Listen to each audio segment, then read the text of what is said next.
Ready when you are.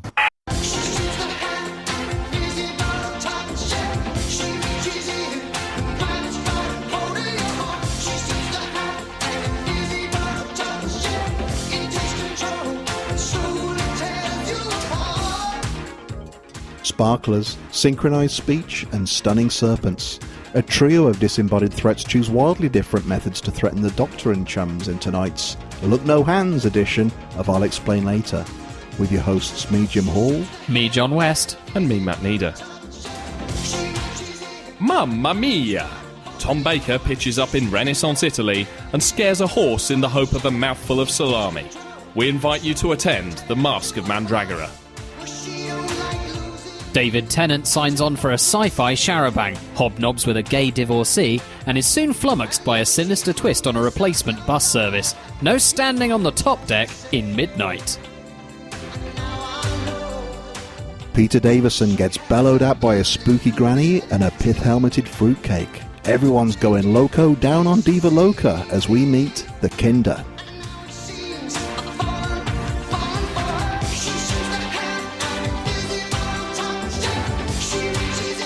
Welcome. Thanks for downloading to this disembodied threats edition of I'll Explain Later. Kicking off tonight with, we're going back to 1976 with the Masque of Mandragora, which sees Tom Baker as the Fourth Doctor and Liz Sladen as Sarah Jane going back to Renaissance Italy and fighting the Mandragora Helix. This, I've got to say, the first thing I've got to say about this is it kicks off season 14, which is a really well-regarded season. It's got some fantastic stories in it. Talons of Weng Chang, Deadly Assassin, Robots of Death, you name it. I really do like this story a lot. However, it's a kind of an understated opening to the season. John, what do you think? I really liked it. I'm guessing you weren't familiar with this before. I had actually seen it before, drunkenly, I believe. No, you were massively hungover round at my flat one morning, and you put it on.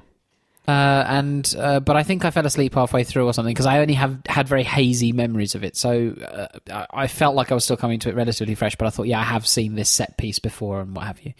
I really liked it. I thought it was a very Pertwee-esque sort of serial. Yeah, I mean, it's written by Lewis Marks, who's more from the series prehistory. He's more from not Planet of Giants, and he did do Planet of Evil the preceding year, but he's a much older school kind of writer. Did he do Day of the Daleks as well? Yes.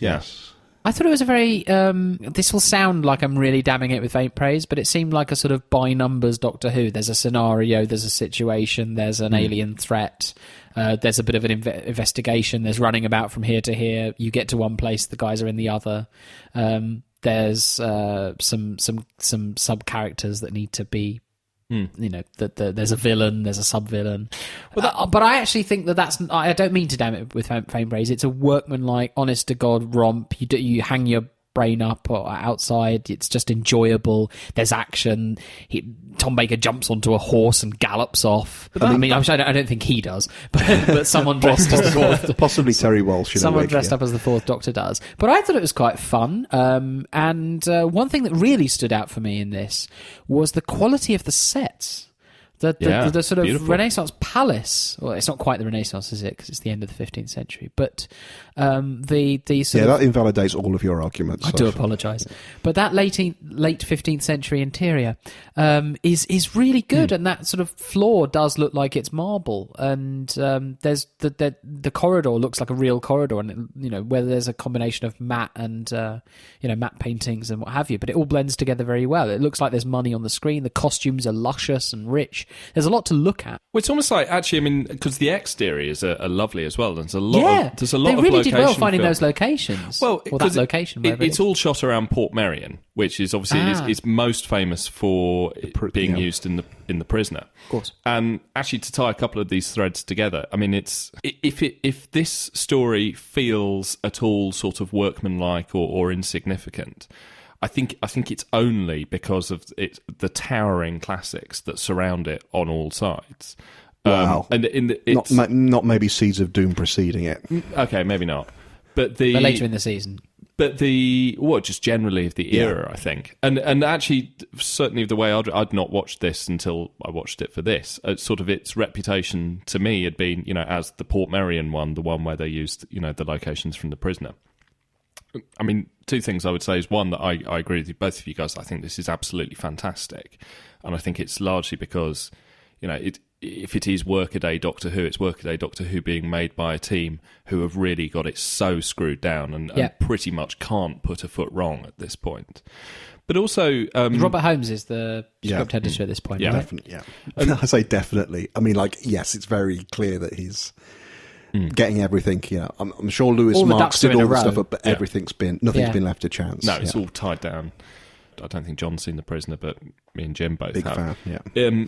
I was interested to see how that would come across, because those locations in The Prisoner are so iconic, and it doesn't feel like they just went and turned up on the Prisoner set. It's shot. I don't know if I've never been to Portmeirion, and I don't know if they were using other bits there.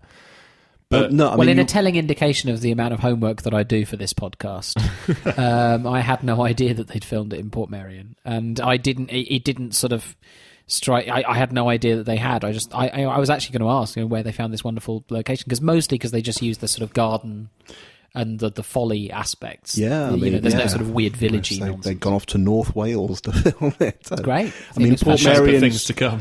Portmeirion is a wonderful place to visit. It's been 20 years since I've been there. But yeah, I mean, obviously, if you're a Prisoner fan, you're going to recognise it. And again, at the time this was filmed, people weren't going to be aware. They'd have known that The Prisoner was filmed there. I mean, the production team would have. But they're not going to think people are going to recognise it, because that show's going to be... maybe have been shown twice or something by this point. People weren't going to be sitting 10 years earlier. People weren't going to be sitting watching it religiously on VHS or something over and over again. It really works. I mean, it's amazing. And I just really want to go back to that thing of, it does seem like The Rent of the Litter or something, but I really like this. It's really good. And kind of going back to last month when we reviewed The Gunfighters and we had a little talk about historicals, this kind of feels like the first historical I've done in a long time. And I'm going to say, before this, I think it was probably The Time Warrior, but that was it was a story about Lynx the Sontaran, and it happened to be set in medieval times. Whereas this, the whole philosophy of the Renaissance seems to be what's at stake, which in a weird way is almost like the whole ethos of Doctor Who as a series. It's about scientific analysis of the world and inquiring mind. It's about bringing things forward, And I feel really actually in the modern it era, out.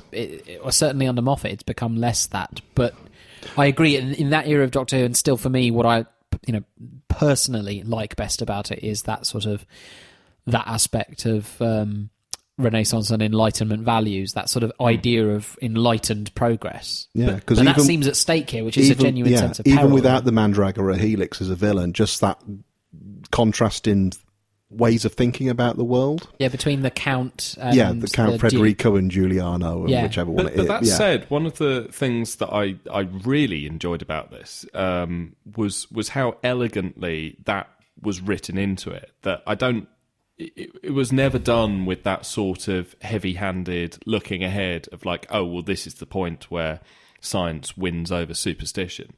I mean, they set this up as being, it's set in the age where these questions are sort of being asked for the first time. But then it sort of quite playfully rides roughshod over the sort of fault lines between religion and superstition. So Hieronymus, this philosopher who then gets possessed by the Mandragora Helix, he's obviously set up as a charlatan and a fraud who's perpetuating religious superstition to his own ends. Well, he's a 15th century Russell Grant, isn't he? And even the other members of the court aren't particularly convinced by him, are they? Yeah, but Paul, the other one, Hieronymus. But then he is genuinely imbued with supernatural powers. But then Giuliano, who is sort of set up as the man of science, coming from a sort of scientific posturing, dismisses the idea that fire demons. He said, "I don't believe in such things. I'm a man of science." Whereas, in fact, that is what happened. Just whether you accept the terminology or not. So it's never set up with that sort of sense of it's not Scooby-Doo-esque. Exactly. It's meant to be a poltergeist, and you pull it back, and it was actually just Mr. Jensen or whatever. And so that's kind of written through all the characterization. It's actually Jensen. Mr. Jensen. It was the first name that popped into my head. But it just sort of plays around with those ideas in a way that is a bit more elegant and subtle and playful than just dumping a story here and then saying, and this is when science won. Yeah, and I think something to not forget here is it's not just the Mandragora Helix will keep people ignorant. It's kind of like the world genuinely will work along the lines of astrology if it wins out, you know. So yeah, I mean, it's kind of surprising to watch it again and realize there's so much great stuff in there. You know? Things I'll be keen to raise here. First off, in fact, leading on almost from the last story we reviewed last month, which was the McGann TV movie. And the TARDIS control room in there. This pretty much starts off with a big redesign for the console room here, doesn't it?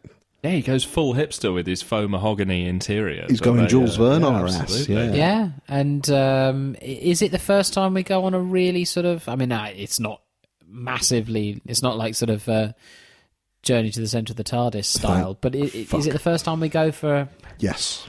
Is it we go for we real go through a tour? CSO'd boot cupboard and whatever. Yeah, and there's some interesting stuff in that other little room that they go past. That boot cupboard has one pair of boots and then looks like an incredibly posh sort of country. It's beautiful. I mean, it's a lovely little conceit.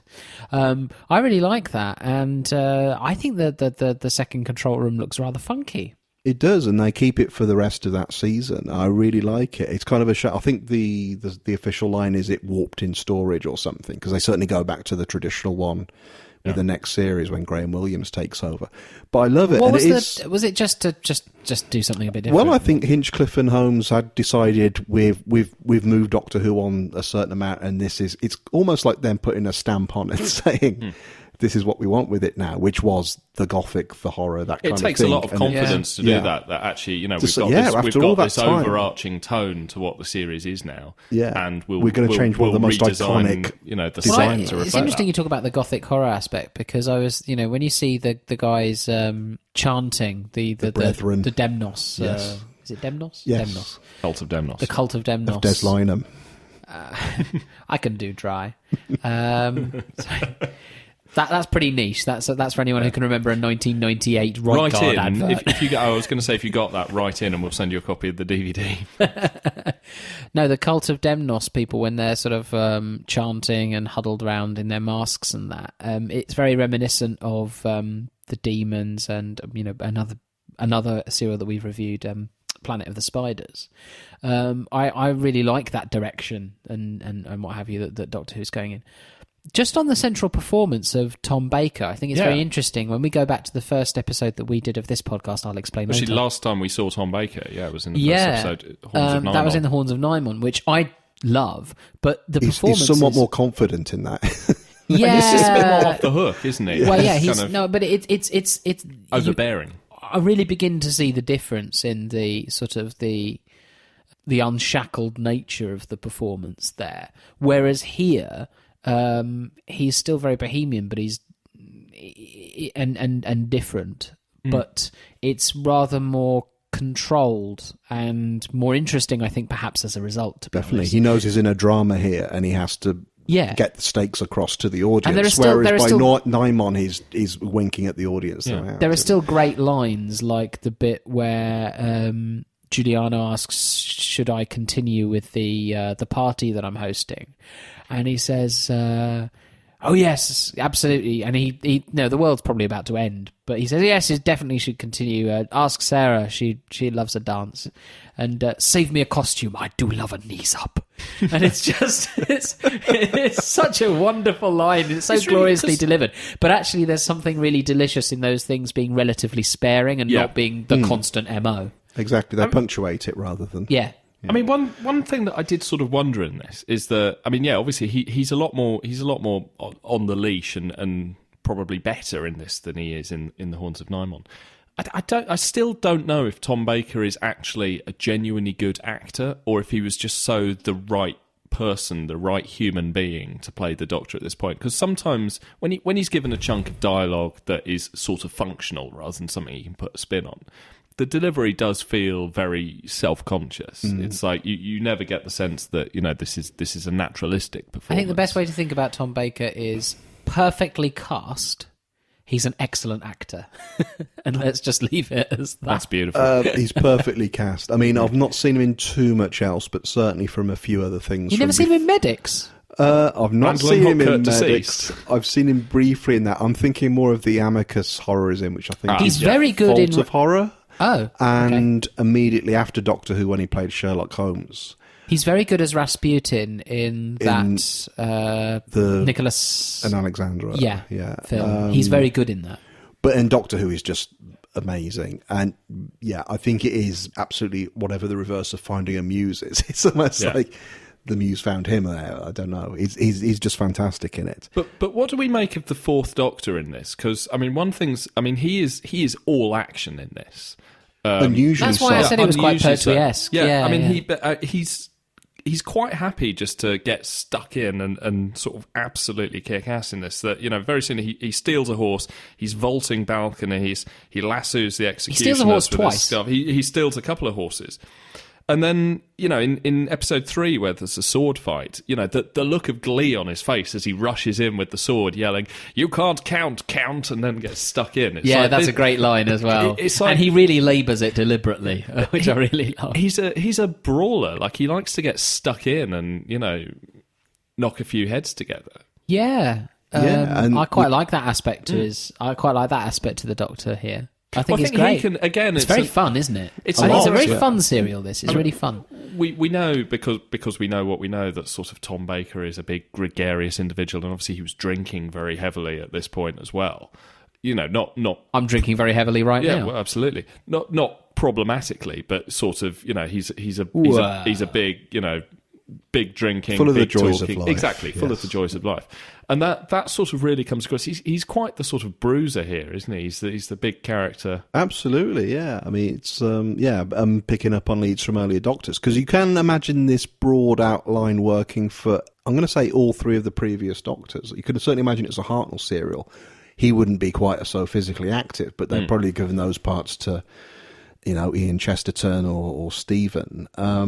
Muscle of the week. Yeah, it would have been, much as I enjoy this, and it's kind of probably a bit of a pointless thing to say, it would have been nice to have seen Pertwee getting something like this. Because, all we do have historical-wise, once he gets the TARDIS back, is the Time Warrior, which, like I say, I really don't like that as a serial. I really? We'll review it when we come to it. But yeah, Stored I mean, for later. the thing I love about this is it does feel like Doctor Who returning to its roots of history, and not in a dull way. I mean, even me watching this now as a 43-year-old guy in 2015, I felt I was learning things about the Renaissance, you know, or it's certainly sparking my interest in finding out more about it, you know. Whereas even when they do historicals now, it's very much, we're not going to tell you anything more than what you already know. It's like it's playing level, on what you've already heard about. Yeah. And usually it's presented very anachronistically. Yeah. So, for I.e., example, everyone then thought like they do now. Yeah, Yes, yeah. whereas I mean, this there's no definitely worse. not. I think there's no worse example of that than the Shakespeare. Absolutely. What's it called? Shakespeare Code. The Yeah. Shakespeare Code. Jesus. Anyway, but yeah, there's no worse example. Not the than, Jesus Code. No, but that's a particularly egregious example of where they go back in time and, oh my God, they're just like us. Yeah, I do really love some of the characters though, because although I think that, you know, they don't go back in time and just find, oh my God, they're just like us. And there is an element of really trying to give a sense of the importance of that period, that just pre-Renaissance period. Nonetheless, there is, I think for me, a brilliantly fun and well-judged, well-balanced pantomime element to it. And particularly John Lorrimore as Count Federico. Oh yeah, with his Lawrence, his Larry Olivier, Richard III wig. yeah. It's just, you know, I think it's a standout performance, and he's told to chew the furniture, and that's exactly what he does. It's proper moustache twirling sort of performance. Yeah. But that's the thing. I think it honours the period in which it's set, but is also sort of aware of the fact that you can enjoy it if you don't know anything about the period. It's not like, obviously, last month we discussed the gunfighters and how interested you are going to be in that world sort of depends on how interested you're going to be in westerns, because there isn't anything else to sort of hook yourself onto. Right. Here you've got the Mandragora helix, but actually, even if that element of it wasn't there's enough stuff going on to sustain your interest in that as a historical period. When I actually, you know, and this echoes again the discussion we had about we had last month about historicals, in the sense that my problem with them if there is no sort of sci-fi element, is that it doesn't quite sit right that these time travelers are there. They're bringing a weird element into it, and you can't really get into the fabric of the time they're in. I think it's very well judged that this Mandragora helix element is the sci-fi element, and therefore the Doctor and Sarah are sort of trying to... That's the reason they're there. It's the reason they're there, and therefore your brain can just switch and go, okay, well, that's the reason they're there, and then you accept everything else. So it kind of dovetails nicely. That's also interesting, actually, that is it... I mean, I know obviously it's later established that I think it's implied that there might be some other Mandragora energy there already. But they're quite explicit at the start that all of this is the Doctor's fault. He stuffed it up. He stuffed it up. He's brought it to Earth with him, and he has to put it right. I'm really racking my brains to think if there are any precedents for that elsewhere in the series. I mean, I know you've got stories like Listen in the modern series where, you know, the twist reveal, spoilers, is that the Doctor had caused all of this kind of, had set in motion this series of events for himself, but that's the reveal at the end. Whereas, like, right at the start, he cocks it up, and then they have to sort it out. Well, does he really cock it up? He gets caught up in something, and then he tries to get out of it, and he doesn't realise that the helix energy has entered the TARDIS. It's still his fault that it's there on Earth. It's not his fault. If you have to point a finger of blame at someone. The Inquiry would name him, I think. I think it might not be murder, but it would be manslaughter. It doesn't. You'd have to go, back to Hartnell, and he was often causing the problems with, pretending the TARDIS had developed a fault, so we have to go to the Dalek City. But at least it's putting his companions in peril rather than the entire world. I'm calling bullshit on this. I mean, we reviewed only just a couple of episodes ago Planet of the Spiders. All of that is the Doctor's fault. Yes, actually. Yeah. Actually, yep. No. So, you're just wrong. Okay, yep. No, I concede defeat on that one. Okay. Well, and that really is his fault. That really is hubristic, arrogance that causes that. Whereas I think this is just the Doctor ends up in a situation. It's a slice of bad luck. Do you think it's coincidence that those stories are only a few years apart, or do you think there was more of a willingness at this point to have the Doctor as a bit of a fallible hero? Or do you think it's just wonky scripting? I don't think there's anything wonky. Nowadays, the Doctor would be bellowing about how... I mean, the scripts are much more thorough and thought through, but I don't think there'd be that room for him to be a... Well, actually, I'm gonna interrupt there to interject, because this is a note that I made. Is that I think it's in episode 4, he does get a bit new series on us. That it's one of the few times in the classic series which, now happens about every 10 minutes, especially under Stephen Moffat, that the Doctor gets a line where he says, "I'm the Doctor, and it's my job to save everyone." And in this, it's that, he goes, "I'm the Doctor, I'm here to stop you." But also, I mean, the other line that sort of stuck out for me, sort of near it, was when he says, "It's part of a Time Lord's job to insist on justice for all species," which is like...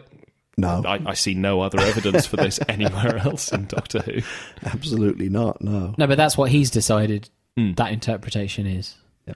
And actually, this Time Lord's job to insist on. This is our Disembodied Threat special. Do you think there's anything to say about the Mandragora Helix, as opposed to if a producer said, "I want a story set in Renaissance Italy, stick an alien in it," and they'd had, I don't know, the Sontarans invading or something, or just people in monster suits invading, as opposed to this far more existential threat? I think it works very well. Because it perfectly squares the circle of the thing I was talking about, where if they simply arrive in a historical, I don't know, like you could have a historical thing where they turn up in a place, the TARDIS is considered evil and is then taken away, and then the rest of the episode is simply them exploring a particular period of history, but the real thing is them just having to get the TARDIS, and there's no sci-fi element to it, whatever. And I think that's always a bit fake. Whereas I think the problem with the alien invasion into a historical period, not problem, it can be done very well, and it can be very interesting, and it can be very fun. But I think it shows a lack of faith in the background, I think, if they do that. Yeah, and this, I think, squares the circle perfectly. There's a sci-fi reason why the Doctor and his companion are there, which allows you to just sort of go with it, say, fine, okay, this kind of makes sense. But but actually all of the characters they interact with are of that period and of that era, and that world is therefore more fleshed out. And the sort of disembodied nature of the villain allows those characters of the period and of the time and of the place that they're in to shine through. Well, it also means that they can sort of take it on literal terms, in that it's not that it's not a sort of Wizard of Oz setup where, you know, the Hieronymus and the cult of Demnos are expecting one thing, and then, you know, the panel reveals that, you know, and then a Dalek rolls out and says, "Oh, it's this all along. You've been swindled." As far as Hieronymus and the cult of Demnos are concerned, they are invoking this sort of godlike power from beyond the stars, which they are. It is literally that is what happens within this. Now, it's given an explanation within the context. Oh, it's Mandragora energy that does X, Y, and Z. But there's none of that sort of deception. It's like he does a deal with a godlike energy being, and then somehow that kind of raises the stakes. Hieronymus isn't, you know, he's a huckster, but he's not stupid, and he's not taken in by something that can ultimately crush him. He does a deal with the devil, and he knows exactly what he's getting into. Yeah, I think Hieronymus is, well, the story's underrated. I think Hieronymus as a villain is good as well. It's a little bit like I think pretty much everything we said about Lupton in the Spiders sort of applies to Hieronymus as well, doesn't it? He's a guy who wants status and power, realises he's I don't think he's had a dull but adequate career in sales. I think he was going to go off and sell second-hand horse carts or something after this. But he's good, and I've got to say the actor playing him is very good as well. It's amazing. Norman Jones. Norman Jones, who's very good in the Solarians as well. No, I mean, he really looks the part as well, with his sort of mad... Oh, the beard, the beard, little... The facial hair's great. And I like the fact that... Actually, I mean, it was... Every time he comes on, you expect the music to go... Bum, bum, bum. I was expecting some Ginger Baker drums from Cream or something with that beard. It's... No, nothing would be scarier than Ginger Baker, I think. I mean, you mentioned the design earlier as well. Those masks that they wear, the cult of Demnos, and obviously, like, his mask has an ornate beard carved into it, which I quite like. But, you know, all of that is so beautifully realised. It's great, and it, just by coincidence, I only recently watched Roger Corman's Masque of the Red Death. It was on the Horror Channel. I was like, I've been watching a lot of old 60s horror films recently and finding they're not anything like as much fun as they were when I was 13. Yeah. This is amazing. Masque of the Red Death, the Roger Corman, I'd really recommend if you get the chance to see it. And it's weird watching this and thinking, obviously there are big references to it, but it captured a lot of that. It's of the same feeling world, isn't it? just the cruelty of it and the imposing of power and things, but also how just gorgeous and the rich colours and design of it. It's absolutely fantastic. I mean, the only thing that I'm not going to say hit a bum note, but I mean, and maybe this is something that I've misunderstood that you can sort of square up from, is that it ended incredibly abruptly. So obviously the big reveal at the end is that it's not Hieronymus in the costume, it's the Doctor, and he's been manipulating things all along. But does the Doctor then kill two people at the party as part of this deception? Like, who is it that go when? No, that's the cult of Demnos guys, because the room is encircled by the cultists. Okay, well, then I clearly misunderstood that. And the thing is, however, it is a rushed ending, I think. Weirdly, given it is a well-paced given that the pacing story. is pretty on the nose, actually. Yeah, but it's not like there's loads of padding. It's just suddenly they've got all that going on, you know. I mean, the last point I wanted to raise. I mean, I think we sort of it is nice. We all concur that it's an underrated story. Yeah, I really liked it. It's really good. A point that I should probably mention, this is the first time that they raise the issue of how the companions can understand non-English languages. Oh, is it? Yes. Yeah. And it's a very throwaway thing, but I think that's entirely suitable. It's enough of an explanation. Oh, it's a Time Lord GIF I allow you to share. You know, does that allow for the guards speaking in Cockney accents, which I love? Possibly the TARDIS has a sense of humour. I ain't going in there, Giovanni. No, but... yeah, that works really nicely as well in... is it Fires of Pompeii? Yes. When they come across Phil Cornwell. Yes. Who as it's a really tiny little role, which they flew him out to Italy to do. But it's like 10 seconds, or 30 seconds, a minute as a market stall. Yes. And again, as a whole. Oh, I think that's great. Sarah Jane, though, in this... we've not mentioned her at all. Well, and I know when we reviewed a couple of episodes back, Planet of the Spiders, we really appreciated the fact that she was doing some real journalism, and there was this sort of, at least, attempt to say that's her motivation, that's her character.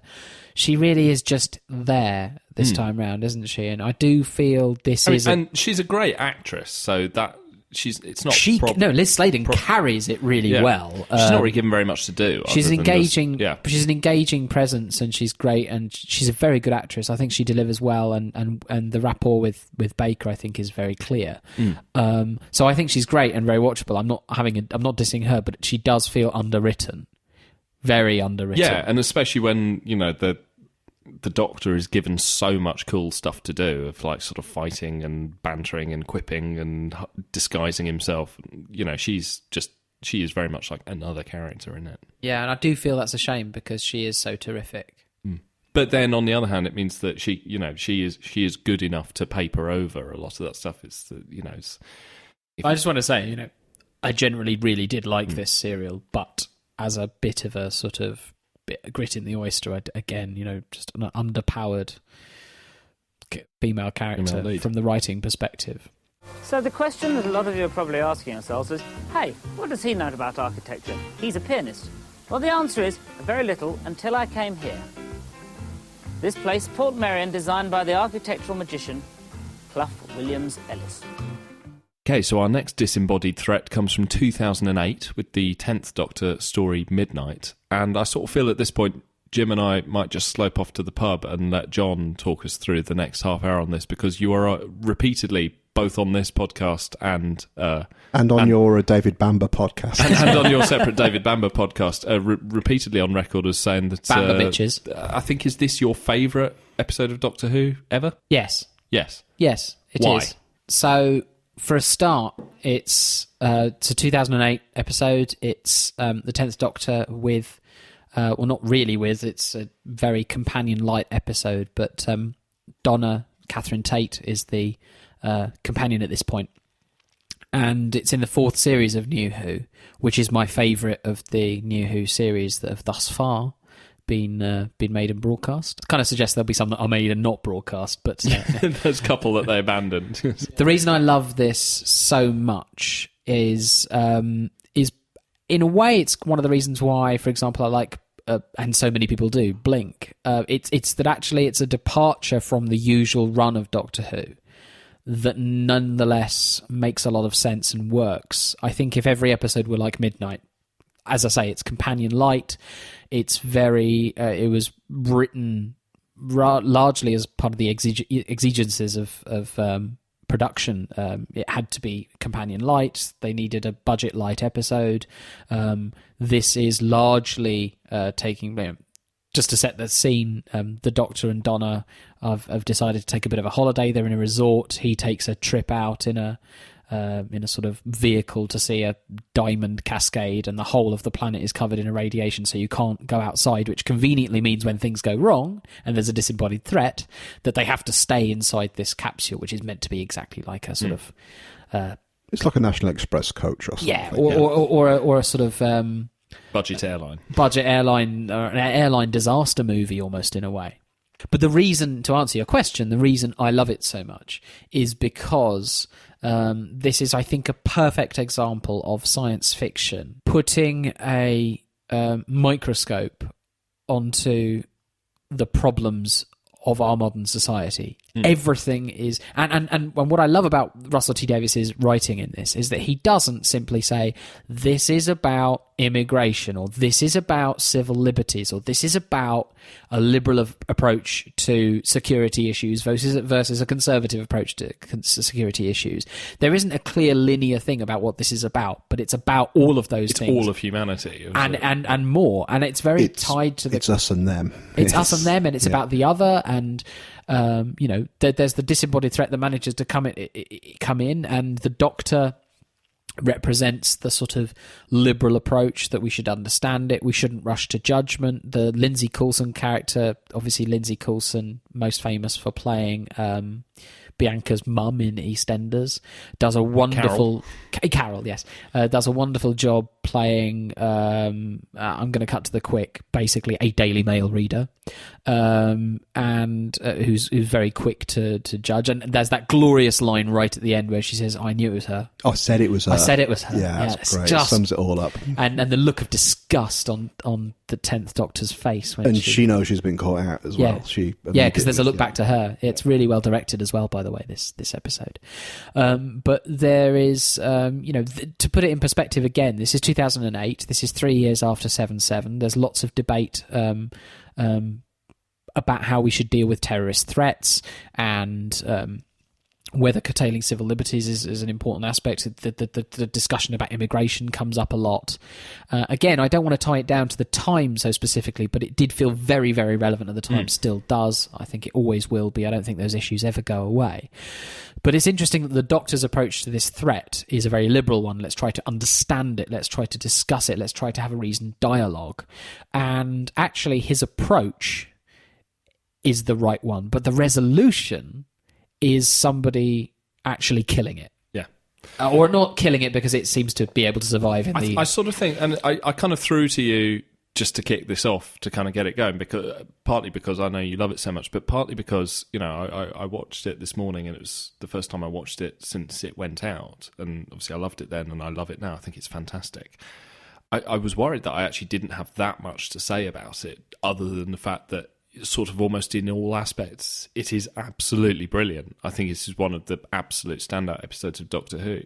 But I think you're absolutely right that it's a very Davis kind of observation to make, that essentially when you are in this situation, a confined situation, and a note of fear enters it, sort of everyone crumbles. And even the Doctor, who, I think we're inherently more sympathetic to his approach to how he wants to go about it, and obviously he's the hero and we don't want to compromise him too badly, but that situation still ultimately forces him to act like a bit of a dick. I mean, that brings out the worst in him. Brings out the worst in him. That scene where he just basically tries to shut down a situation and assert authority. Well, he's a self-important Guardian reader. He's an awful human being. When they say, why should we defer to you on this? The Jeremy Corbyn of Doctor Who.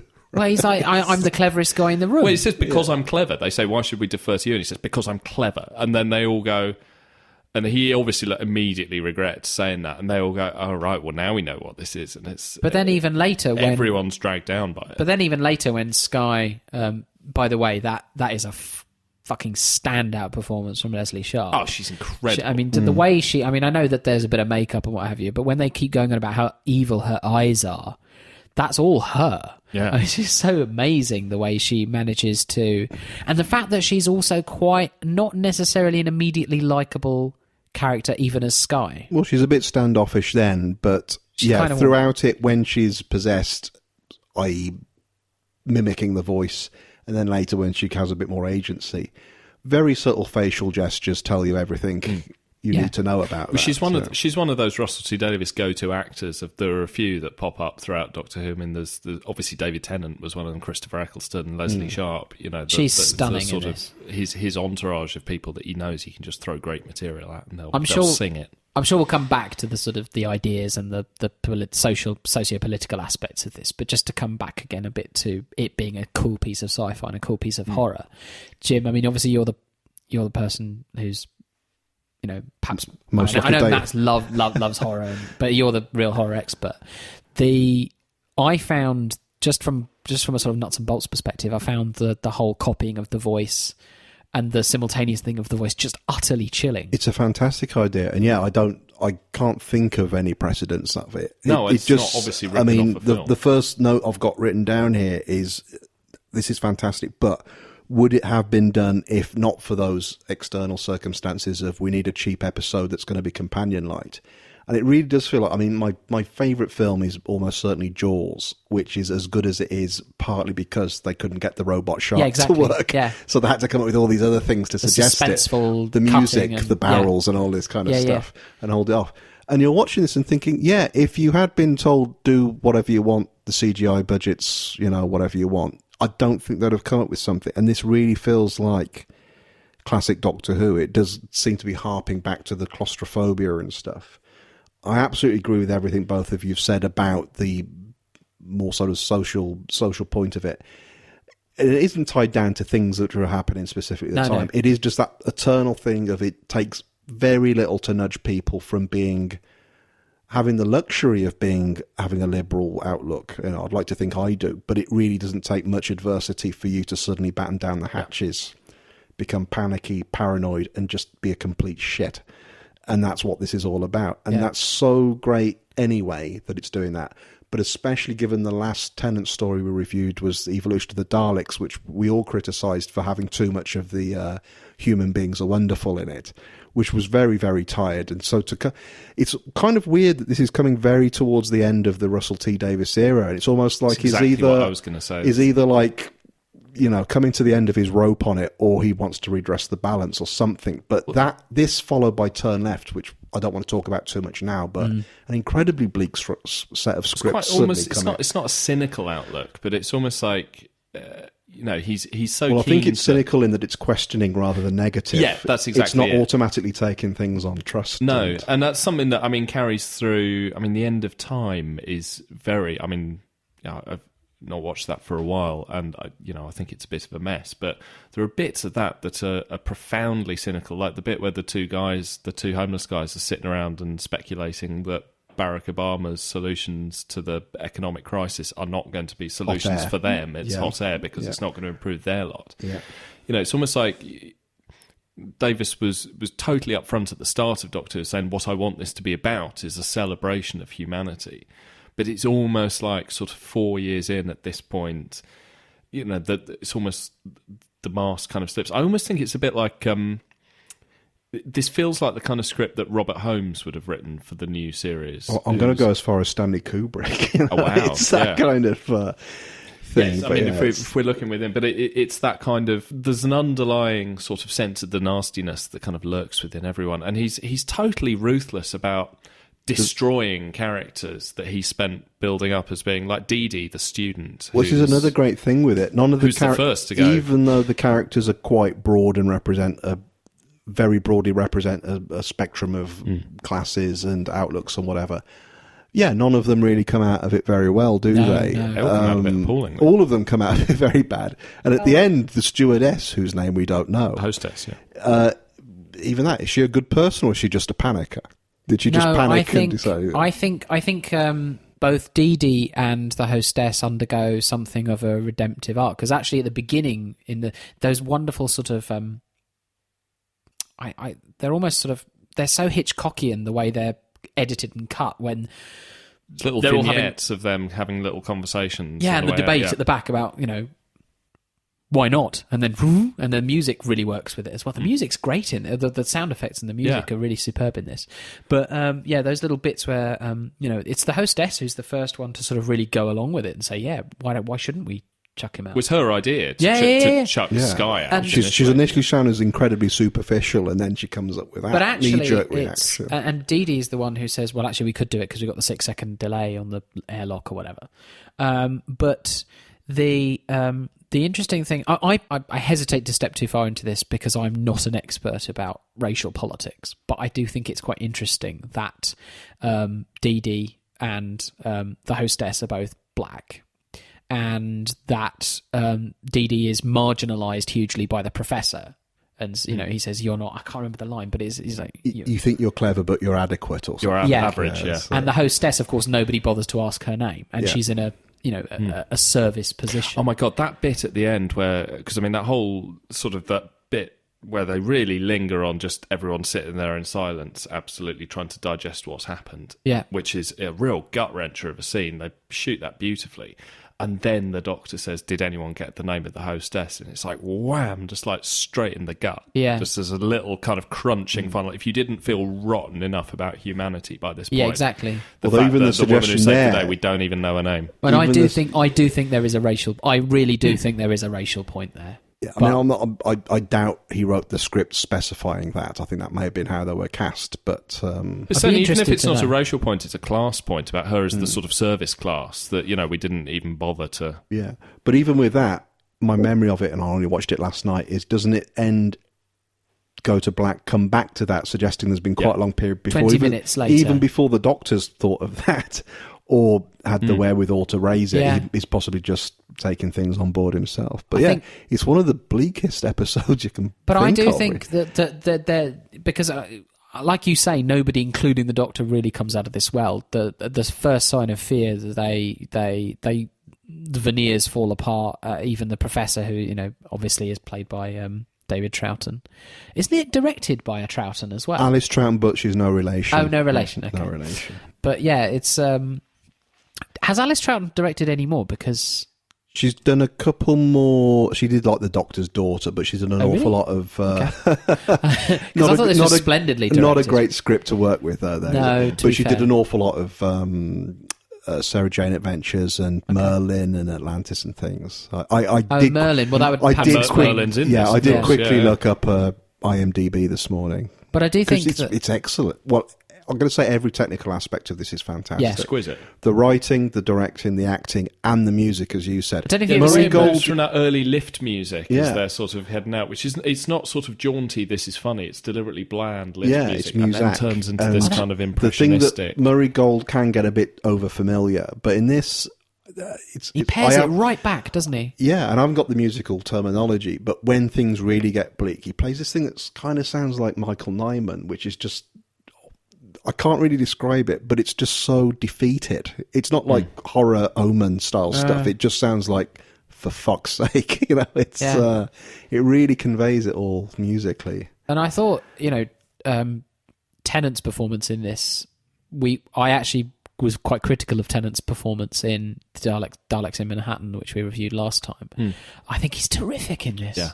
He's absolutely superb. And, from the hubris of his sort of bloody, and I say this as quite literally because it's the hottest day of the year, sandal-wearing Guardian reader myself. But he is a ghastly, obnoxious, self-satisfied Guardian reader in this. Well, everyone in it retreats to the worst aspects of their comfort zone. In that, we always praise the Doctor for the sense in which, we talk about it a lot with the Fourth Doctor as well. The way he'll walk into a room and take charge because he's the smartest guy in the room, and these are his sort of heroic qualities. But at the same time, when when people question that and he's forced to sort of spell it out, it looks like a horrific entitlement. It does. And yet, as bleak as we believe this to be, actually it's and the reason why I think this is so nuanced, there is a slight glimmer of hope. And the glimmer is in the midst of the crisis, just at the point where they're about to chuck the Doctor out of it. Dee Dee says, no, that's not what happened, and applies some liberal and rational approaches. Like, that's what I saw was happening. The Doctor said that was what was going to happen. No, actually, Sky is still the problem here. And the hostess realises what. And the hostess realises. But, and this is the crucial thing, so it's actually that compassion for, there's that last minute compassion for, is this the right person we're throwing out? And then applying liberal and rational approaches, they go, actually, no, both Dee Dee and the hostess decide, no, actually, this is what's happening. Yeah. So that rational and liberal approach is still the one to use. But ultimately, and this is where I think it gets really interesting, even if you have a liberal and rational approach to this, in the end, there are some things that are so evil and so wrong that the only thing you can do is destroy it. Yeah. Is this Eric Saywood we're coming on to now? And that's a really scary thing for... It's admitting your worldview has been totally... Yes. No, I don't think it's admitting the worldview is totally wrong, but it's finding the limits of it. Finding the limits of it and realising that sits outside of it. That's an exception, and when that exception is recognised and identified, how do you deal with it? A worldview is sort of values that you might ascribe to and hopefully live your life by, but it's accepting that they are not going to be universally applicable to every single situation. Yes. Because a weird which in thing itself with is actually a liberal idea, really, if you think about it. Because it's the idea that you don't have a rigid set of principles. Because it had been a while since I'd watched this, and I was aware that it's a while before you realise the entity actually is malicious. And actually watching it again, I'm not 100% convinced it is. Because there's all the stuff at the beginning when it's just mimicking, and that's terrifying. But even at the end, when through music and Leslie Sharp's performance, and that's not to blame her, but there's nothing to say that actually is. That's just us. Well, that's the beauty of it. It's killed the pilot and the engineer, isn't it? Possibly accidentally, though. Are they collateral? Yeah. Yeah, I mean, that's the thing. You don't know if it's a completely alien entity that's learning things from scratch by learning. It may completely trample over things. I don't think so, because I think think it's definitely suggested it is, but you can't be. I think it's not only is it suggested that it is evil, but also, when they're about to chuck the Doctor out, and it's going, yes, do it. But it might just think this knows a bit too much about me. I'd rather subtly go in. Like I say, it's a completely alien psychology. Maybe I'm reading too much into it. But I'd read that that this entity had once had physical form, because she says, "I have feeling again. I have a body again." And I got the impression that again suggested to me that maybe that it had been some punishment to live this disembodied form. Well, who knows? Because that could be the alien pretending to be Sky and saying, "Yeah, exactly. I'm back from that experience, wonky thing that happened, and I'm okay now." But that's the beauty of it, is that it's never pinned down. None of these questions are answered about what it is, what its agenda it is, or why it's doing absolutely. it. It's and that's so why rare you can only throw the focus on people's reactions. So rare you get is what something when things about. aren't tied up. Yeah, and Well, but I think that's the thing. Any sort of further hint than what they give about what's going on here would risk throwing more of a sympathetic light on any one of those characters' worldviews. You could say, "Oh, well, actually, it was Dee Dee that was right after all," or something. Which is actually the point is, in the absence of any knowledge, everyone's worst characteristics are revealed, and we sort of have to revel in that. But it's also in the grand sort of tradition of, because I think this actually, and I think I've explained how much I love this, but I really don't mean to damn it or to sort of. But this is like a play for today. Yeah. It does sort of really work as this standalone piece of work. Yeah, you can see this working on the stage. Oh, totally. Like, it feels like a stage work. And again, I don't mean to damn it, because as Jim has mentioned, every technical aspect of this as a piece of television is perfect. But it really does feel like a weighty stage piece. Yeah. So I truly think this is a fabulous piece of art. It's a wonderful play. Have you seen, there's an old Twilight Zone called Monsters of on Maple Street? No. I'd recommend it. It's probably up on YouTube, but it takes very much the same idea of, there's a nice suburban American town. This was made in like 1958-ish or something, 59. And then a power cut happens. And they're all panicking and wonder what it is. But it's very much the same setup of this. I've got to say, because it's so old, it doesn't do it anything like as well as this. But it's very much the same setup. And it almost feels more subversive, because that's on American TV in 1959. Yeah. And, well, spoilers for it. It eventually pans back to these two aliens standing on a hillside saying, "I win the bet, all I had to do was turn off the power." They all turned on each other, and everyone's accusing everyone else of being the alien threat. I'm sure that influenced it, but that doesn't take away. Doctor has a long tradition of appropriating those things. Yeah. But yeah, it's absolutely fantastic. There's actually a wider tradition of things that this has stolen from. I'm thinking of things like 12 Angry Men, or even something like Abigail's Party.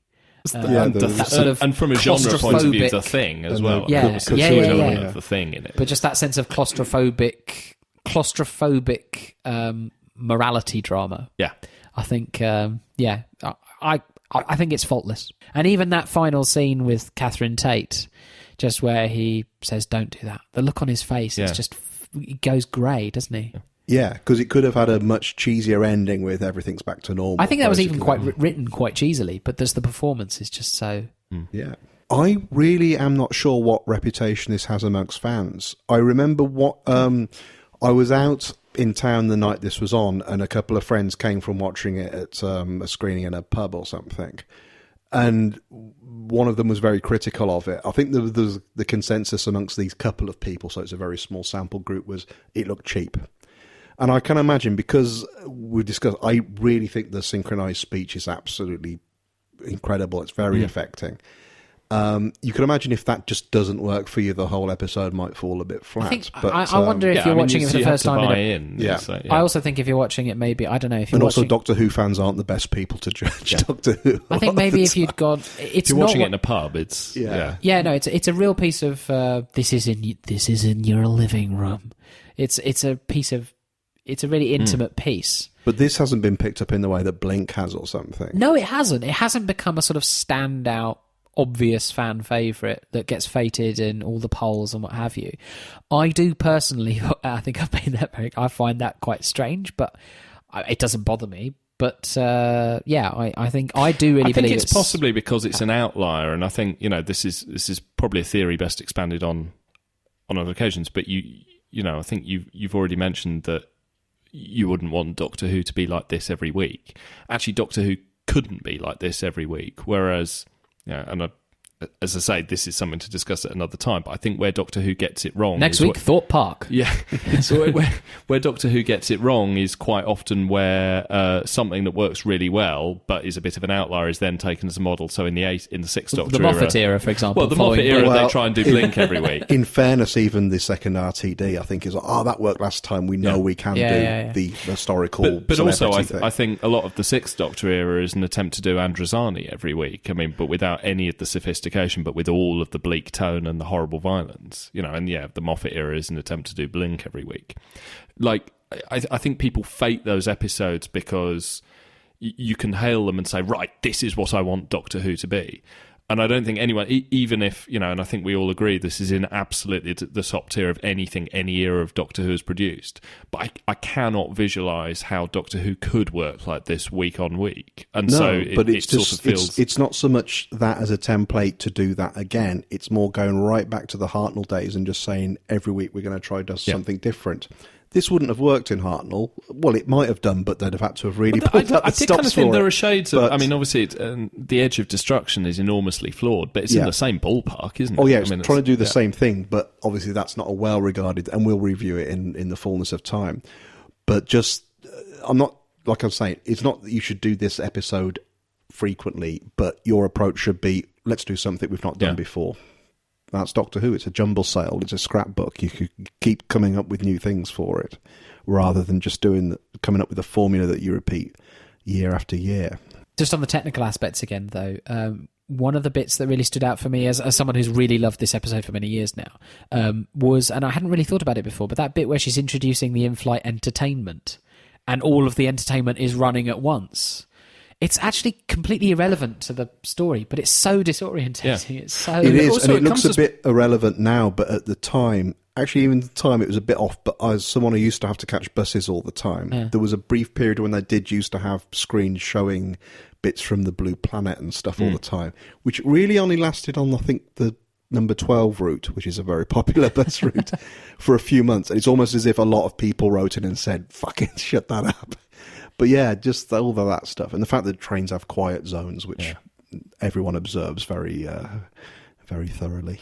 But actually, that those early scenes as well, I mean, obviously we've praised the body of it at length because that's your big takeaway. But actually, one of the things that I'd sort of completely forgotten about is just how funny those opening scenes are. Yeah. I mean, they're so funny, and they... Possibly Davis at his most comedic of just playing with that... the horror of cheap package travel where they're trying to identify whether it's chicken or beef, and they get the little... When she says some of these things might contain nuts, and the doctor says, well, presumably it's the nuts. And the little complimentary juice pack. Yeah, and the Lindsay Coulson character getting very excited about how she's got a juice that she's not had before. I have to say, funny. As an observer of class, Russell T Davies really... does take some beating. Yeah, this is kind of, for all the existential horror and whatever, this is also the Jonathan Meades episode of it as well, isn't it? It's. I'm a massive Jonathan Meades fan. Oh, God. All the pieces have just fallen into place for John here. Yeah, no, it's wonderful. Your voice has actually gone up a key. I had no idea that you were Jonathan Meades. I love Jonathan Meades. But yeah, I agree completely. It's very observational, isn't it? I mean, just when you think about where the characters are pitched, I particularly love Lindsay Coulson's they're clearly a working class family done good, and their son by virtue of the fact they've probably moved to the suburbs and have a nice house somewhere and got him into a nice school, he's just ever so slightly posher than they are because he's a bit gothy, and he's got his fingernails painted and stuff. I've seen people like you've really seen people like this. Well, you've it's met so people real. like all of these people. Yeah, I'm keen to wrap things up, but I've got to say I didn't warm to Colin Morgan. Is it Colin Morgan, the actor? Yeah. I didn't warm to him in this at all. I don't think you're supposed to. I don't think you're supposed to. The Doctor clearly takes him on board as one of the more inquiring minds, which was something that didn't quite sit well with me. But then it probably shouldn't, I think it made my prejudices probably shouldn't really influence the fact that he might be a snarky little git, but at least he is analysing the situation. I think again that's a class point. It comes back to that idea that he's basically got these Daily Mail reading parents, and he's obviously he's rebelling against them a bit. He'd rather put his earphones in and listen to his iPod than listen to his parents. Yeah, and I think that you're meant to think that therefore he's a bit more independent. He's probably thinking. into something rebellious like Good Charlotte or something. Yeah, exactly. My Chemical Romance. Yeah, definitely. exactly. That's what he's listening to. That kind of thing. And I think that therefore he sort of sees, and therefore it's disappointing that at the crunch he basically defaults to become like his parents' parents. position. Yeah. But accurate, probably. Very. Yeah, no, but that's what's so brilliant about it.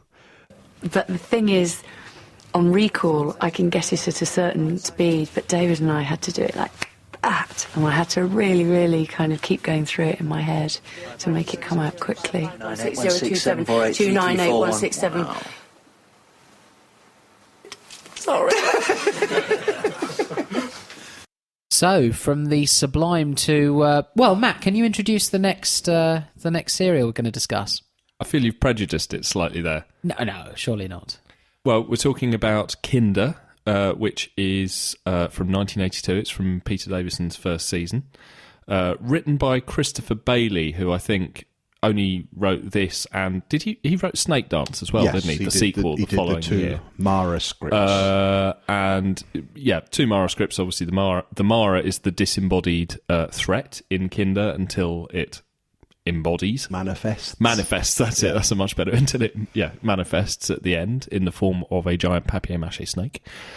And so I mean, this has a reputation, I think, of being a bit of an outlier. Certainly in terms of 80s Doctor Who, I think in terms of Davison's first season. And I think its sort of critical reputation has waxed and waned over the years. Jim, what do you think of this? I absolutely love this. I'm delighted that John sounds a little bit lukewarm about it. He's actually so lukewarm he's looking at his tablet at the moment. I didn't think that was what you were going to say, because I was teeing you up, because I thought John sounded quite lukewarm about it, but I thought you did too. I adore this. I think this is outstanding. I will say as... you've spoiled all my setup then that I was trying to do. I thought you were going to come out the gate and say you hated it. Certainly as a sort of kid of 9 or 10, when this was first going out, I remember finding it dull and disturbing, which was a really weird mix. Disturbing rather than frightening. But yeah, certainly all the stuff with Tegan in a kind of new romantic video kind of setting. And I think they repeated it. I remember being disappointed they did. What can I say? I do really love this. I think this is as far as Doctor Who can go in terms of doing bizarre, abstract kind of things. I love it. Again, as with Twin Dilemma, I'm a bit sort of rabbit in the headlights at the beginning of even describing it. What do I love about it? I do think it's a very smart set of scripts. I think it is using science fiction to take on unusual concepts. You've suggested its critical reputation has increased over the years. I think to begin with, a lot of people did find it very dull. But as soon as people could latch onto there's lots of references to Buddhism and all of this kind of stuff. Whereas other people have since come back and said there's name checks to Buddhist concepts in it, but ultimately it's really just about... I don't think it's like Planet of the Spiders where the Buddhism is kind of riveted through it, I think. But yeah, to take the companion through such a weird journey, and like I say, I think it is relevant that as a kid watching this, and I wanted Doctor Who to be about monsters, I found it dull and disturbing. That says something. And again, as we were saying with Midnight, I think Doctor Who should never rest on its laurels. No. It should be trying to do new stuff all the time. There are outstanding things in it. Simon Rouse's Hindle is absolutely amazing. And as they say in the documentary on it, he fully commits to the performance there. And it's amazing he hasn't gone on to do much bigger things. I think he ended up in The Bill or something. Which it was D.I. Jack Meadows. I've never... That's a big thing. He was in it for 20 years. I've not watched did it, but you get really... to convey such insanity that he did in Kinder? I don't want to be in the same room as you two. Really? Okay. John, Okay, so John. cannot begin. John, I think it's John, kinder can I just shit, say- can I just kinder say- terrible, kinder fucking atrocious, kinder waste of my fucking time. This Really? is some seriously annoying shit that we just watched here, and I am disgusted with both of you that you think that this is even halfway decent. This is a terrible, terrible piece of television. It is extremely dull. It is totally stupid and derivative. It is offensive to indigenous To the cultures. Devolocans. We criticised in a couple of episodes ago Ghostlight for trying to throw up a few pretentious ideas and hope they stick to the wall, and then have people look at them and go, "Oh yeah, that's actually really interesting." That's precisely what's happening here. I think it is offensively bad. And the mentor, you were actually crediting Simon Rouse with a decent performance. This guy is ridiculous. The script is outstanding terrible. performance. The script is terrible. Every third word he utters is silence. Somebody says silence. Somebody says silence. It's absolutely terrible. The sets, I will concede, the forest is better than in that bloody the Capaldi nonsense the we Forest just of the had. Night. Yeah, Yeah, the the forest is Frank better Boys. in Kinder than that. And the other thing I'll give you is There are fingers being pointed at. the this other point. thing I'll just give you, point it Jim, out. is the neuromantic stuff you were describing. The dream sequence with Tegan is far and away the with best. Lou Beale.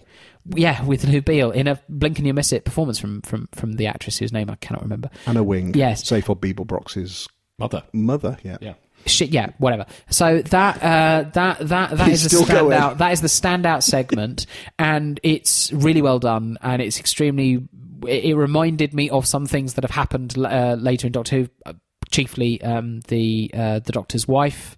The sort of that Oh, weird no, come on, don't be cruel. No, because I love that episode. But the otherworldly aspect and the sort of taken out of zone and crazy sort of non sequitur style conversation, which I liked that bit. I really did, and it also reminded me of Terry Gilliam's I think it's moon-based stuff in The Adventures of Baron Munchausen. Okay. So With Robin Williams and Uma Thurman. is that Adventures of Baron? Munchausen Yes, on yes, the moon yes, is yes, Robin yes, and Williams. the spinning head, and yes. Yeah. So it reminded me of that, and anyway, I thought it was really good. So that segment is fine, but I honestly don't see what you can find in this. It's confusing, it's bitty, it has no narrative structure, it doesn't hold together. The performances are terrible. The one thing I will say is Nissa isn't in it that much, which I think is a plus. Yes. I I agree with you there. And the tribes people, the stupid bloody costumes they wear, the offensive. The other thing I did quite like, I suppose, is the sort of the costumes of the neo-colonialists who are meant to look like sort of bluff Victorian guys. The older Victorian, what's his name? Richard Todd. Richard Todd, the star Richard of Todd the Dam Sanders. Busters. Yeah, Sanders. I mean, it's a good performance from him, especially after he's opened the box and reached his own bloody nirvana or whatever it is. I think his sort of wide-eyed, drugged-up fucking state that he's in is quite well conveyed. John But this hasn't is- drawn breath. This for 3 is minutes this is now. a seriously shit piece of television, and I cannot believe that this pretentious muck, which has no narrative thread or structure at all whatsoever, that you can find anything in, and that fucking inflatable snake at the end of it. Jesus Christ, guys, what is wrong with you? Well, thanks for listening and good night. You fool, you blind male fool. That's all I'm going to say in response.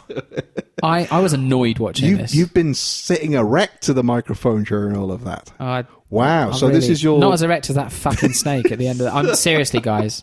I'm just disgusted My with the both of goodness, you. how are we going to build a bridge? I'm not sure if we can. I think Wow. Okay. So, This my is a goodness. mess. It's just a mess.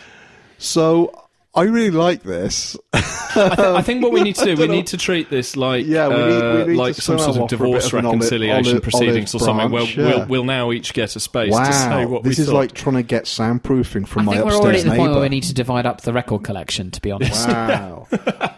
No, Okay. guys, this is a safe space. You can say what you like to the room now. So, Jim. Where to begin? Okay. Like I say, when I first saw this, and I'm going to say kind of, even though we're not reviewing Tom Baker's last season, I think there's certain stuff that I now really love about Doctor Who, but when I was the target audience, when I was hovering around 10, probably I found a bit dull and didn't really work for me.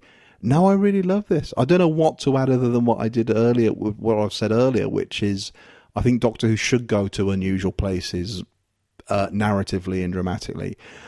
I can accept people find this pretentious, and I've actually, in fairness to you, you've probably not heard of The Unfolding Text, have you?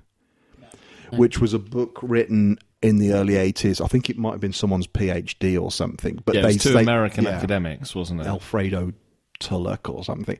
But yeah, they got on board this and really sort of milked it for every kind of reference and tried to point out that this shoddy children's show has lots of extra layers to it. I'm going to say beyond that, I just find this even beyond all of the sort of smart arsery about it, I find it a good adventure. And I've recently thought there's something about Davison's Doctor as the Edwardian adventurer. And I think this was accidental because I imagine most of the scripts for his first season were written with Tom Baker in mind. But it almost seems like you're taking the Edwardian adventurer and kind of trying to reclaim colonial adventure stories somewhat. The fact that you've put him in the jungle with the indigenous population and he's a very liberal-minded kind of character really adds something to this, I think, which I'm only kind of seeing now many years later. I mean, that's something that you flag, and you mentioned that it's patronising to indigenous peoples. And I have to say that was something, because, I mean, obviously they are going for a colonial angle in this, in that, you know, Simon Rouse and Richard Todd go around in pith helmets, you know, and have established their own sort of safe space. One of the things that sort of immediately leapt out to me with this is that the plot is identical to that of Avatar, like the James Cameron film some years later. It's the noble savage thing. Yeah, whereas I think Avatar is sort of genuinely offensive to indigenous people, is that it does play on all those noble savage cliches. And the people paying for this are evil. Yes, yeah, and it sort of presents it in a kind of, obviously the colonists are seen as bad, the indigenous peoples are seen as good, but even though they're simple, they have a magic that they can show everyone else, and we need to sort of get down to a level. Kinder, I think, sort of dodges that bullet by making everyone the victim of the Mara. So although...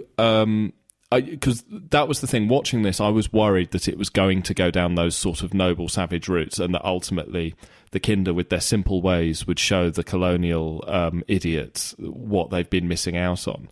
Actually, it sort of becomes a siege story where everyone's kind of locked in this situation. As soon as the Mara, you know, and obviously it's Tegan that causes the Mara to cross over from whatever sphere it exists in over into Diva Loca.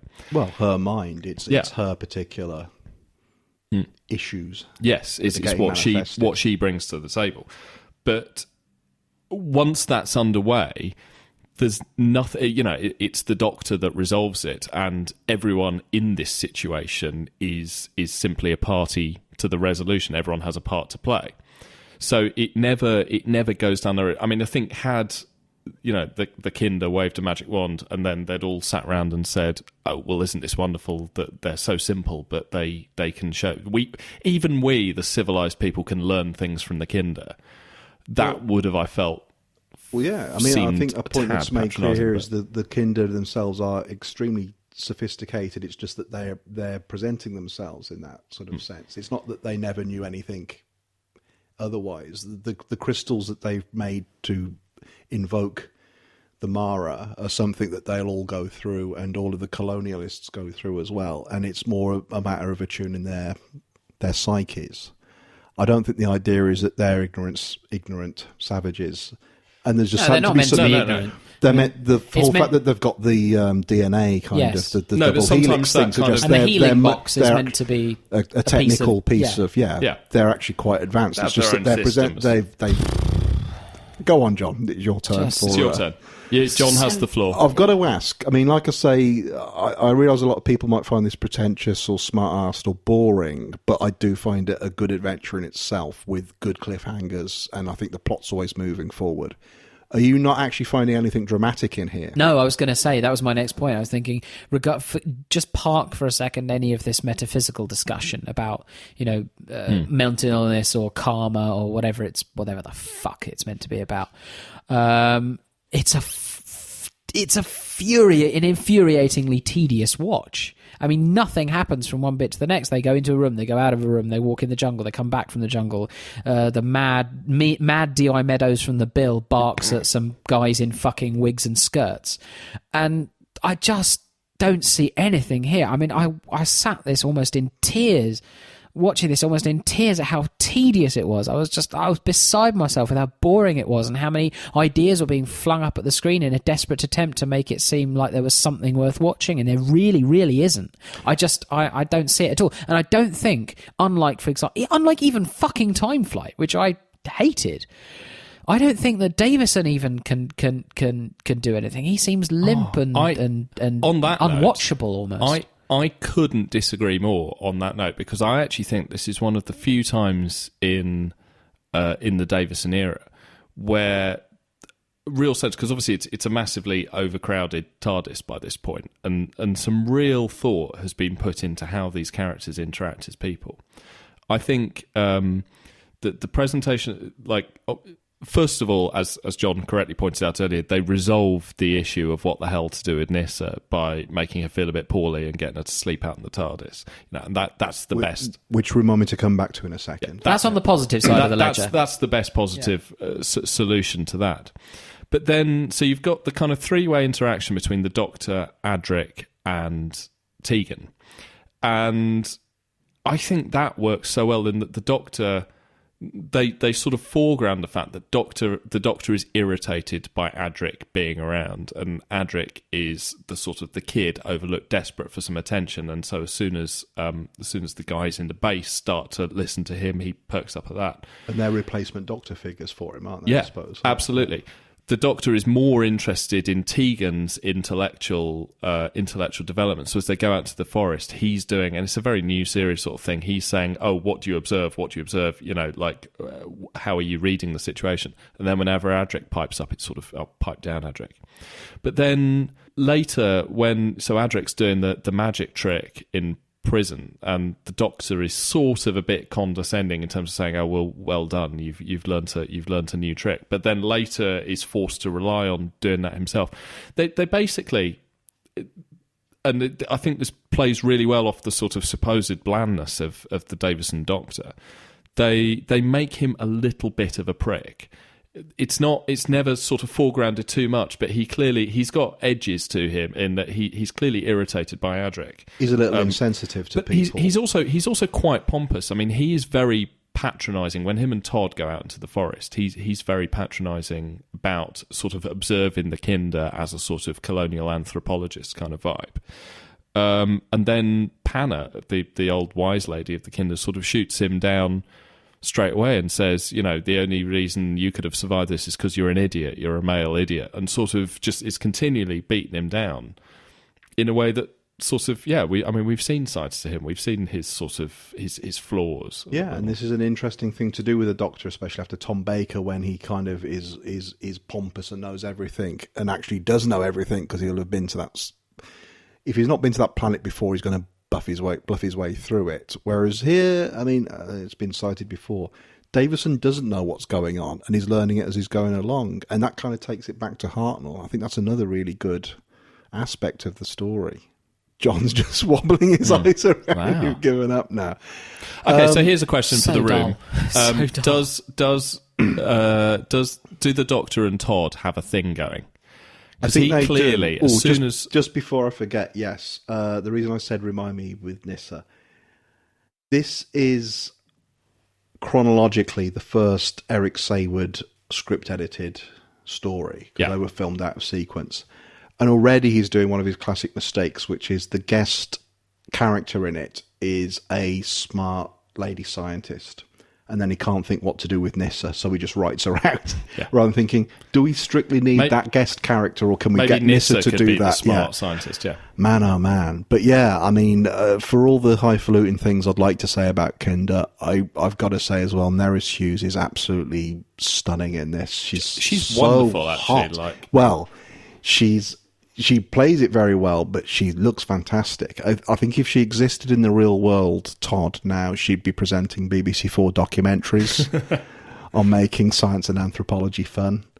She's fantastic in it, yeah. But then that trio of guest characters. So I mean, and there's some Richard some caliber, Todd's got, all of them are good. I mean, Richard Todd's like he's a proper actor of some caliber. I mean, amazing in the Dam Busters, amazing in this, and Simon Rouse, as we say, well, we opinions differ around the table here. Well, I think he's absolutely amazing in it. The weak link, weirdly, is Mary Morris as Panna, who's very good in, again, The Prisoner, when she plays one of the number twos. Here she does, even though I know she went out of her way to appear in this, she does seem rather arch. But then she looks the part so fantastically. She looks it. She absolutely camera, occupies it, yeah. The camera sort of... The lighting on the face. Craggy face that, like... And there's, on the documentary, there's a great story that Nerys Hughes told that apparently Mary Morris built her own house at the top of a mountain, literally like lugging the rocks up, at the age of 60 or whatever, apparently because she says that she only ate vegetables or something. So although she's got to be said, she looks terrible.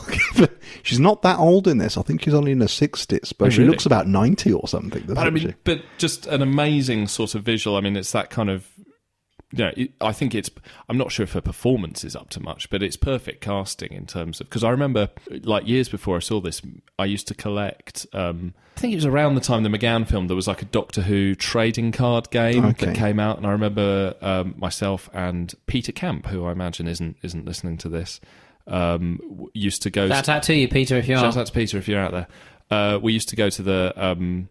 what was it called? Like, wasn't White Dwarf, or like was one of those the comic book shop that was near the station. Anyway, I'm rambling. We used to go there and we used to trade cards. And I remember the first time I saw a picture of Panna was on one of these cards. I remember thinking, fucking hell, that looks terrifying. Right, John, the floor is yours again. Now we can hate Kinder for the next couple of minutes. Or have you got anything else to add? Not really. I mean, I feel that it's interesting. I noted as well that Eric Sayward was the script editor on this when I saw the credits go by, because I had a sneaking suspicion. I really do believe this is watching in real time the rot setting in to 80s Doctor Who. But the documentary on this is really interesting because it's the handover. So it's a handover between three script editors. You got Christopher Bidmead, who was very cerebral in his early. And had a very definite view of what he wanted to do with it. Eric Sayward, who we've discussed, and across the handover, Anthony Root comes in on attachment and basically only really works on this story. And Sayward, I mean, my wife pointed out as I was watching the documentary, it's basically bitter old men who are trying to settle scores. Sayward is enormously critical of this and says he would never have commissioned it, and he thinks it does it all wrong. He says you can't just have an environment like this where stuff happens and there's no explanation for it. Whereas actually, I mean, I'm of the view, I don't think it's like Ghostlight where, I mean, you can decode it with a rational explanation, but none of that occurs on camera or within the frame of the story, and it's immensely unsatisfying. I do think all the pieces are laid out there. I think what Christopher Paley refuses to do is spoon feed it. And what Sayward is sort of saying in the documentary is, no, you do need to spoon feed it. And I'm, in the Sayward versus Bailey, I'm Team Bailey all the way. I mean, look, I don't think you need to spoon feed it. I would hope I'm not sitting here being accused of not being able to string together the ideas that are on the screen. I'm able to do that. I just don't find that they're done in a satisfying way. I do feel that it's a la Ghostlight thrown up against the screen, and catch it if you can. And I don't think that is satisfyingly done. And if that means, God help me, that for once I've agreed with Eric fucking Sayward, then fine. But and he's here tonight. Eric Sayward, I guess is as maybe he's like a stop clock or whatever. But look, I just don't find that this is satisfyingly done. This for me is Doctor Who in beige. Everything is so dull. Everything is so listless and so unreal, so unconnected. I find it utterly dissatisfying and perplexing that anybody could find any dramatic tension in the layout of this story. I mean, yes, okay, they fabricate some cliffhangers, one of which appears to be opening a fucking Jack-in-the-Box. Weren't you genuinely thinking, what the hell's going to go on with that, given what we've heard about it already? No, I know. I'm being unfair on that. I concede. But I didn't enjoy watching it. I didn't enjoy watching it. I thought it was Really? poorly paced. I thought it was badly contrived. I thought the set designs were good. I thought the forest was well rendered. Sorry, can we home in on that well. slightly, because the forest does get a lot of a kicking, and I agree with. I think- agree with Funnily John on enough, the I think side. that was rather good. I think the forest works great. I think the forest's awful. I mean, it might be that. Much as I love it, it's almost like Can we I'm find not any doing this common just ground between the three of us on this? contrary. Jesus Christ, Jim.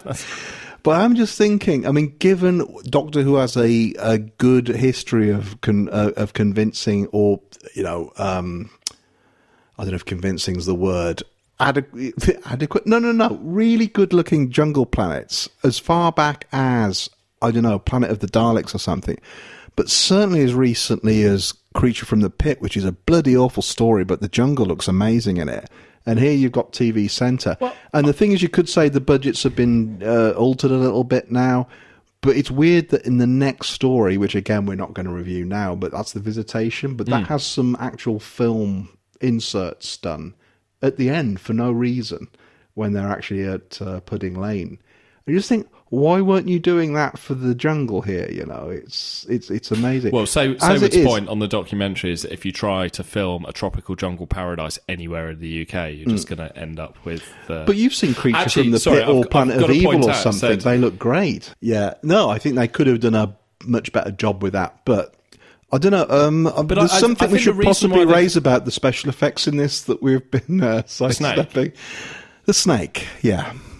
John, are you going to tell me this is the best snake you've ever seen? No, I've already. I think you did mention the snake. I think the effects work on the dream sequence, on Tegan's sort of quote unquote dream sequence. I thought that was rather good. But yeah, the snake is poorly rendered. Well, I it is accidentally hilarious watched when this it gets with the CGI snake on, which is good. Which is actually pretty good, partly because they sort of the way they shoot it, it doesn't look like they've just overlaid a CG effect. They've actually thought about sort of getting the colours to match the sort of colours of the set. So it's not like the CGI effects in the Time Warrior, which is terrible. It's a peculiar misstep, because even at the time in 1982, and Peter Grimway's one of the most celebrated directors of this era, that they thought building a, whatever it is, 20, 30 foot long snake, it still wouldn't have been cheap. It still wouldn't have been cheap. That would have been some effort gone into that. Whereas they could have just, I don't know, filmed a snake against a black background and just not CSO'd it, but just merged the images and made it this ghostly thing, or a bit trippy, a rod puppet or something. I was thinking if they'd done the snake in the style that they did Tegan's Dream or something, that kind of more impressionistic. But it's good that you mentioned, Peter Grimwade here, our friend Peter Timeflight Grimwade. That I think the direction in this is incredible. And I'd lost a bit of faith. He's not taking him. Anything for granted. No, absolutely not. And he really sort of works all the angles. It's full of crane shots. It's full of sort of tracking shots that give us as much depth as possible. That you are, I think, or certainly I was in the rare position of being able to suspend my disbelief for 100 minutes that this wasn't just being done in a TV studio. Yeah, that is done well. I think his direction is kinetic on this. I think it's by far and away the best direction of any 80s Doctor Who in this story. But I think, up there with the best of what the classic series had to offer in terms of direction. Yeah, well, I think we've laid our cards on the table. I think it's amazing. I respect your view, but wow. No, I do. I mean, I can absolutely understand people can watch this and think it's boring and pretentious. It's just, for me, it genuinely is unknown. It kind of goes back to... My wife hated this. She was watching. Did she sit through the whole thing? Yeah, she sat through the whole thing and thought it was terrible. I mean, but it kind of goes back to Midnight. I can imagine there are people who just find the synchronized speech not a particularly big deal, and so the whole thing falls apart. Whereas for me, the concept at the center of this really is something very, very disturbing, and it's a great thing for a daft show like Doctor Who to take on board and use as its central premise. What I'm going to ask is, this is the Disembodied Threat special. Did the Mara as an idea not appeal to you at all? No. Would you like to elaborate on that? Not really. No, it was just malevolent, wasn't it? I mean, it was just a bad guy. It seems to be a malevolent being. It wants to be around, it fails to be around, and then it is around for a bit, and then they put some mirrors in its path. Great. Thanks.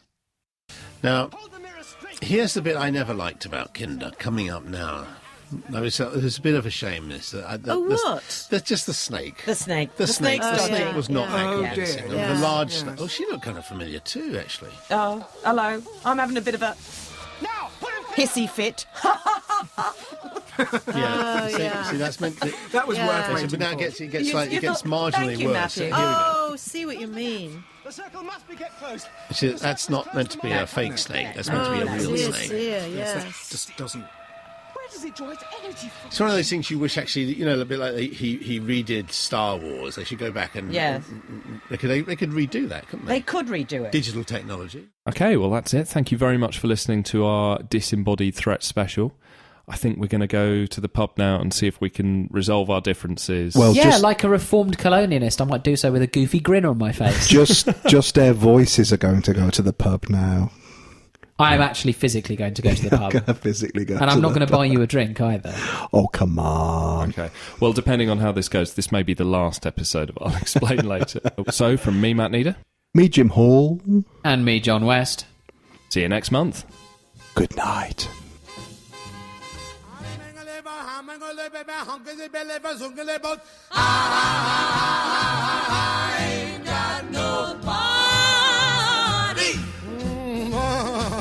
Nobody that cares for me. There's nobody that cares for me. But it's gone now, isn't it, Doctor? No, not quite, Deacon. Not quite. So is that the snake talking? What? No, Not quite Deacon. That was me. That was what. I'm doing the audio commentary, Matthew. I'm sitting opposite you. You can't get the wood, can you? There's a lack of oxygen in here. It's getting to me.